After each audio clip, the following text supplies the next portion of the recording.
Esse aqui é um isqueiro maçarico. Você já tinha visto um desse? Comenta aí. Ela é uma ótima ferramenta para quem acampa, principalmente pela facilidade de direcionar a chama e pela potência. É perfeito para ter um kit fogo, e esse aqui faz parte do meu. Esse isqueiro é recarregável, com gás butano, e eu vou ensinar vocês a recarregar. É muito simples, então fica aí até o final.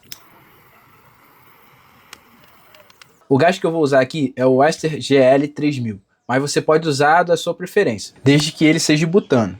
Esse refil vem com 5 biqueiras, porém a biqueira da própria lata já é o ideal. Para recarregar, é só virar o isqueiro de ponta cabeça, acoplar o refil e pressionar. Continue até você ver uma espécie de fumaça e ouvir o barulho do gás vazando. Mas pode ficar tranquilo que isso é apenas o aviso que já encheu. E pronto, é só você sair usando.